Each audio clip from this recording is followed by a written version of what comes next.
Welcome to our channel. Today we how to delete a profile on Disney Plus account tutorial step by step clearly. Open the Disney Plus app on your phone, tablet, smart TV, or go to disneyplus.com on a computer. Sign in with the main account email and password if you are not already logged in. Go to the profile selection screen where you see all profiles. Select the main profile that manages the account, because kids' profiles may have restrictions. On mobile, tap your profile icon in the bottom right or top right depending on your device. On a computer, click your profile icon in the top right corner. In the menu, choose Edit Profiles to enter Profile Management.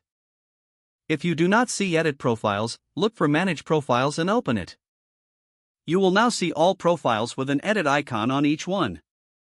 Click or tap the profile you want to delete to open its settings.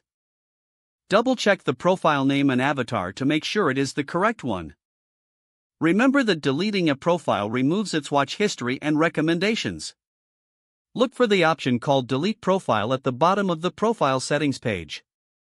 If you are on a TV, use the remote to scroll down until Delete Profile is highlighted. Select Delete Profile to start the deletion process.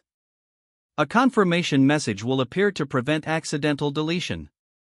Read the warning carefully and confirm by selecting Delete or Confirm. Wait a moment while Disney Plus processes the change. You should return to the profile screen automatically after deletion. Check the list to confirm the profile is no longer there. If the profile still appears, exit the app or refresh the browser page and check again. If you are using a TV, close the app completely and reopen it to refresh the profile list. If you cannot delete a profile, make sure the app is updated to the latest version. Also verify you are not trying to delete the primary account holder profile, which may be restricted. If the delete option is missing, try deleting from the Disney Plus website on a computer. If you have parental controls enabled, enter the PIN when prompted to allow changes. To create a new profile after deletion, return to the profile screen and select Add Profile. Set a new name, avatar, and settings, then save to finish. Don't forget to like this video and subscribe to our channel for more step-by-step tech guides.